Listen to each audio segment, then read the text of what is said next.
Have you ever been home alone at night listening to the sounds of your house? The creaking floorboards, the whistling wind, the dripping faucet? Those everyday noises can sound terrifying when you're all alone. But what if those sounds were something more? What if they were trying to tell you something? This is the story of a family who discovered that the most mundane part of their home, their bathroom sink, held a dark and terrifying secret. It all started with a young child, no more than 6 years old, who claimed to hear whispers coming from the drain. He would sit by the sink for hours, listening intently to the gurgling water. His parents at first dismissed it as an overactive imagination. After all, children that age are known to have imaginary friends and tell fantastical stories. But as the weeks went by, the child's stories became more frequent, more detailed, and more unsettling.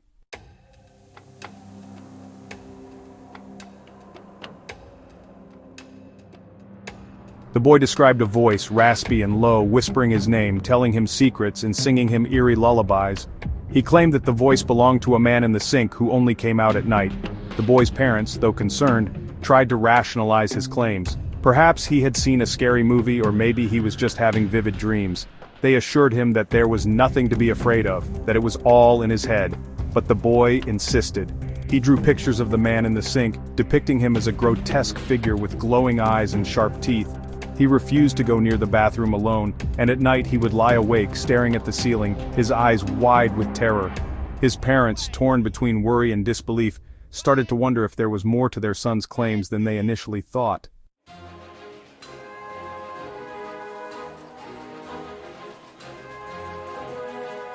The mother, her heart heavy with concern, tried talking to her son again. She asked him to tell her everything about the voice. The boy recounted the chilling details, his voice barely a whisper.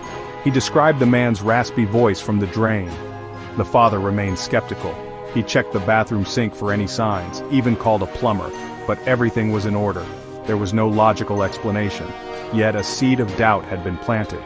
What if their son wasn't imagining things? What if something sinister whispered from the drain?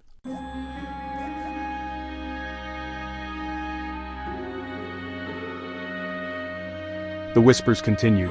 Each night the young boy would lie awake, his small body trembling beneath the covers, listening to the insidious voice slithering from the drain. It seemed to grow bolder, more insistent, as if the thing lurking within the pipes could sense his fear, feeding off it like a starving beast.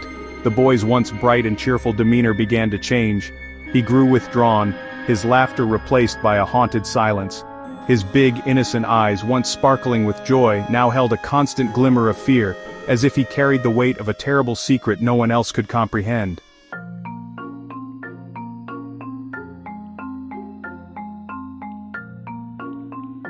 The whispers weren't always words. Sometimes they were just sounds. Low, guttural growls, slithering hisses, and the occasional muffled laughter that sent chills down the boy's spine. These sounds, devoid of any discernible meaning, were somehow more terrifying than any coherent sentence could be. They hinted at something inhuman, something ancient and malevolent, residing just beyond the veil of reality. One night, as the boy lay paralyzed by fear, he heard a new sound. A slow, deliberate dripping began in the bathroom. Drip, drip, drip. It wasn't the steady rhythm of a leaky faucet, but a measured, intentional sound, as if something was counting, marking time. The boy squeezed his eyes shut, his small chest constricting with terror, praying that whatever lurked in the darkness would stay confined to the pipes. Shush.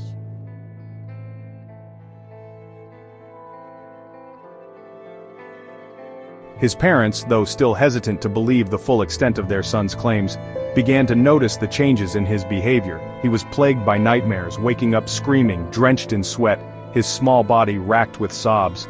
He refused to go near the bathroom alone, insisting that the man in the sink would get him. The fear was taking its toll on the young boy, chipping away at his innocence, leaving him a shell of his former cheerful self. His parents, desperate to help their son, found themselves caught in a terrifying dilemma. They wanted to believe him, to protect him from whatever was tormenting him, but the lack of any tangible evidence, any logical explanation, left them feeling helpless and frustrated.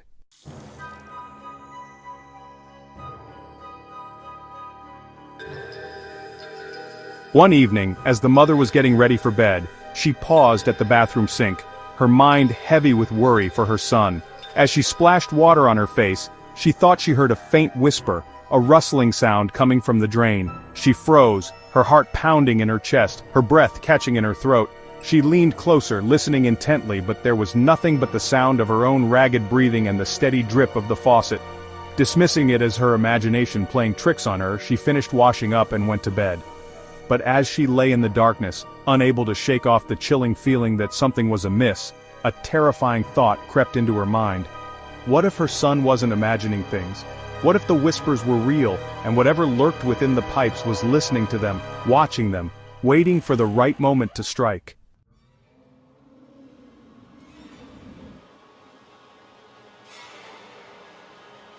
The mother lay awake long after her husband had drifted off to sleep. The encounter at the sink had shaken her, planting a seed of doubt that refused to be ignored. She couldn't shake off the feeling that she had heard something, a whisper just beyond the realm of human perception. She found herself listening intently to every creak of the house, every sigh of the wind, every drip of water from the bathroom faucet. She wanted to wake her husband, to share her unease, but the rational part of her held her back. What could she say? That she too had heard the whispers her son spoke of? That she was starting to believe his outlandish claims about the man in the sink? She knew he would dismiss it as stress, as her overactive imagination fueled by their son's vivid stories.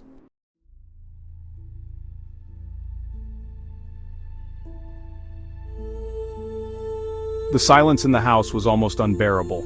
It wasn't the peaceful silence of a sleeping home, but a heavy, expectant silence, as if the very walls were holding their breath, listening along with her.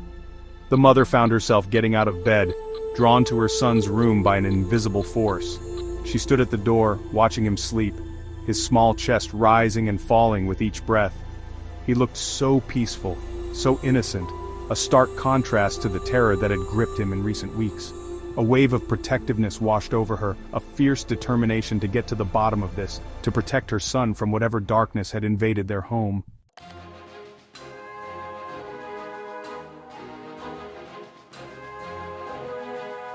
The next morning, over a cup of coffee, the mother decided to confide in her sister. She needed someone to talk to, someone who might understand, who might offer a fresh perspective. Her sister, a pragmatist like her husband, was initially skeptical, but listened patiently as the mother recounted the events of the past few weeks. As the mother spoke, she found herself recalling a news story her sister had shared a while back. It was about a family who had experienced something similar: strange noises, whispering voices, and a growing sense of dread. The source of their terror? An old abandoned well in their backyard, a conduit for something sinister lurking beneath the surface.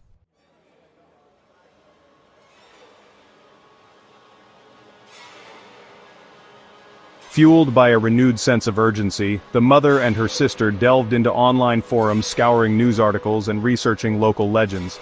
They stumbled upon countless stories of haunted houses, malevolent spirits, and even demonic entities that could communicate through plumbing systems. The stories were unsettling to say the least, but they offered a glimmer of hope. If these stories were to be believed, then perhaps there was a way to combat whatever was tormenting their family. Perhaps there were rituals or prayers or even professionals who specialized in dealing with such paranormal phenomena. The thought, though terrifying, offered a glimmer of hope. Maybe, just maybe, they could find a way to silence the voice from the drain and reclaim their home from the clutches of whatever darkness had taken hold.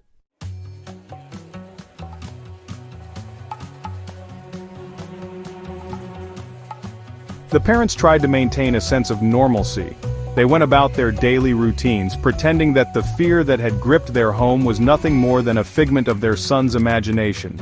But the whispers persisted, growing bolder, more insistent. The dripping from the faucet in the bathroom became a constant, maddening rhythm. Drip, drip, drip.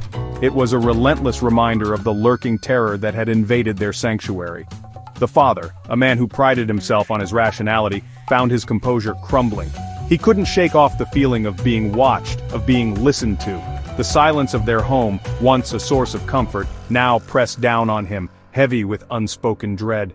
He found himself snapping at his wife, his temper short, his patience worn thin. Sleep offered no escape, his nights plagued by nightmares of shadowy figures and disembodied voices.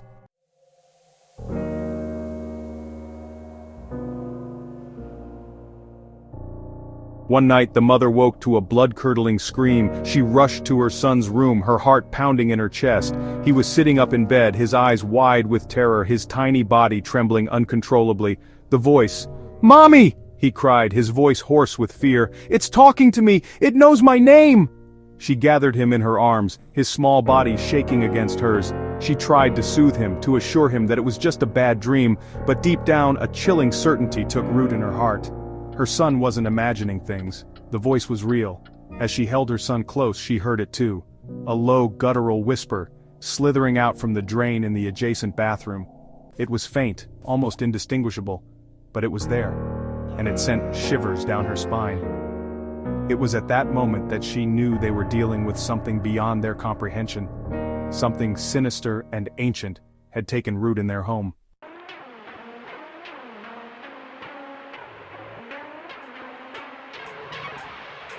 The father, drawn by his son's screams, rushed into the room. He found his wife and son huddled together, their faces pale with terror. "What is it? What's wrong?" he asked, his voice sharp with concern. Before either of them could answer, the bathroom door slammed shut with a resounding bang. They stared at the door, their blood running cold. The father, his heart pounding in his chest, slowly approached the bathroom door. He pressed his ear against the cold wood, listening intently. The whispering had grown louder now, more insistent. It was no longer the voice of a child's nightmare, but something deeper, more menacing, and it was speaking directly to him. "Get out!" it hissed, the voice raspy and filled with malice. "This is my home now."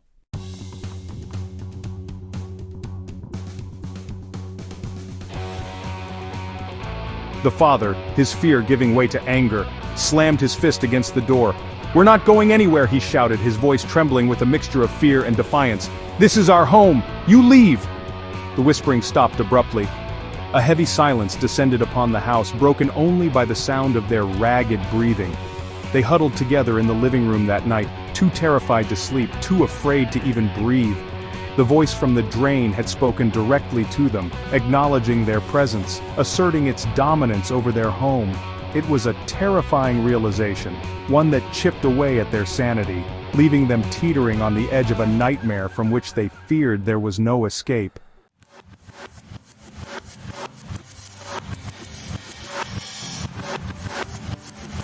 The family's story, initially dismissed as an elaborate hoax, quickly gained traction. Local news channels picked up the story, drawn in by the sheer bizarreness of the claims and the palpable fear in the family's eyes. Soon their quiet suburban home was besieged by reporters, paranormal investigators, and curious onlookers, all eager to catch a glimpse of the haunted drain. Among those who arrived at the doorstep were seasoned paranormal investigators, armed with an arsenal of high-tech equipment and a healthy dose of skepticism. They set up cameras throughout the house, strategically placing microphones near plumbing fixtures, hoping to capture the elusive voice. Electromagnetic field detectors were deployed, their screens flickering erratically as they attempted to measure any unusual energy fluctuations. The investigation had begun.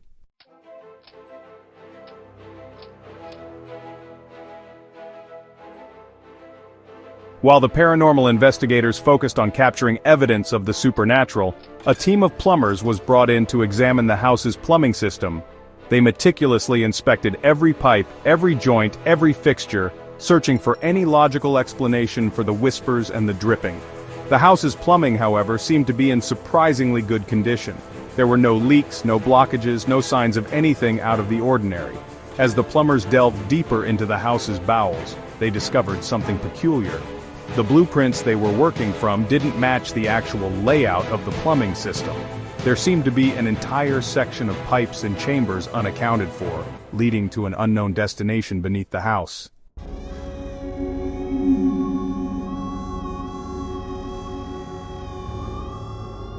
Intrigued by this discovery, the paranormal investigators turned their attention to the history of the house and its previous occupants. They scoured through local archives, poring over old newspapers, property records, and historical society documents. They uncovered a long and troubled past. The house had changed hands numerous times over the decades, each family seemingly plagued by misfortune, unexplained illnesses, and untimely deaths. Among the documents, they found an old diary belonging to a former resident, a woman who had lived in the house in the early 1900s. Her entries were filled with chilling accounts of strange noises, disembodied voices, and a growing sense of dread that mirrored the current family's experiences. She wrote of whispering walls, of an entity that resided within the pipes, and of a darkness that seemed to emanate from the very ground beneath the house.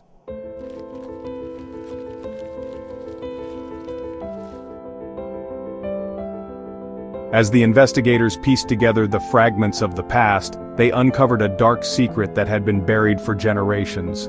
The house, it turned out, had been built over an old well, a well that had been sealed off and forgotten long ago. Local legend claimed that the well was haunted, a gateway to something sinister that lurked beneath the Earth's surface. Further research revealed that the town itself was built atop a network of underground tunnels and caverns, remnants of a long-forgotten mining operation. These tunnels, long abandoned and sealed off, were said to be haunted by the spirits of miners who had perished in a series of tragic accidents. The investigators began to suspect that the entity tormenting the family might be connected to these tunnels, perhaps using the plumbing system as a conduit to reach the surface.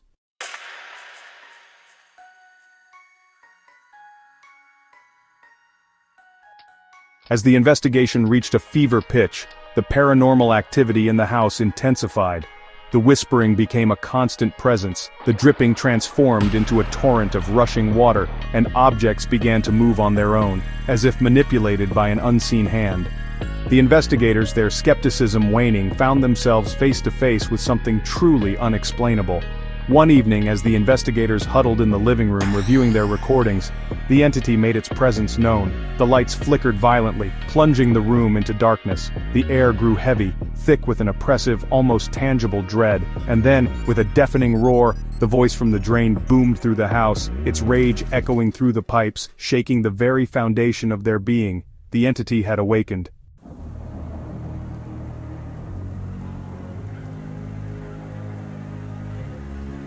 The family huddled together, their faces illuminated by flashes of light as the electricity surged and sputtered.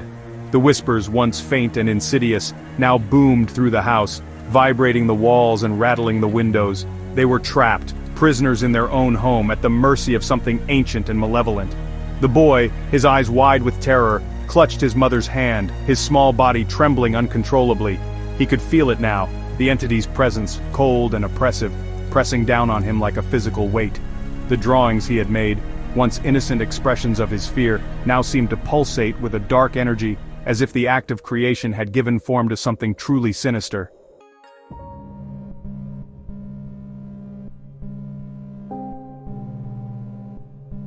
The paranormal investigators, their initial skepticism replaced by a growing sense of dread, scrambled to pack their equipment, their movements hurried and frantic. The entity, they realized, was not confined to the drain, to the pipes, to the house. It was everywhere, woven into the very fabric of the building, its tendrils reaching out from every crevice, every shadow. The well, the tunnels, the forgotten history of the town, they were all connected, pieces of a larger, more sinister puzzle that the investigators were only just beginning to comprehend. The plumbing system wasn't just a conduit for water and waste, it was a conduit for something far more ancient and evil. Something that had been lying dormant beneath the surface, waiting for the right moment to awaken.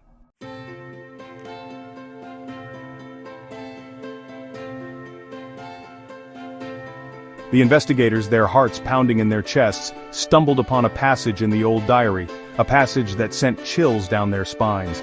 It spoke of a ritual, a desperate attempt to appease the entity, to seal it away once more. The ritual, however, was incomplete.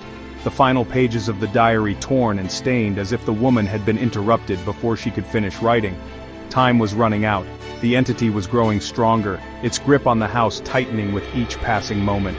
They had to act fast, had to decipher the remaining fragments of the ritual, had to find a way to stop the entity before it consumed them all.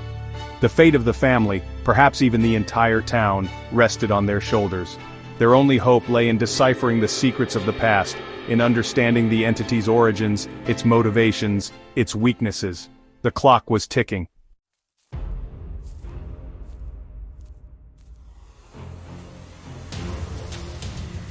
The investigation into the voice from the drain continued for weeks, but no conclusive answers were ever found.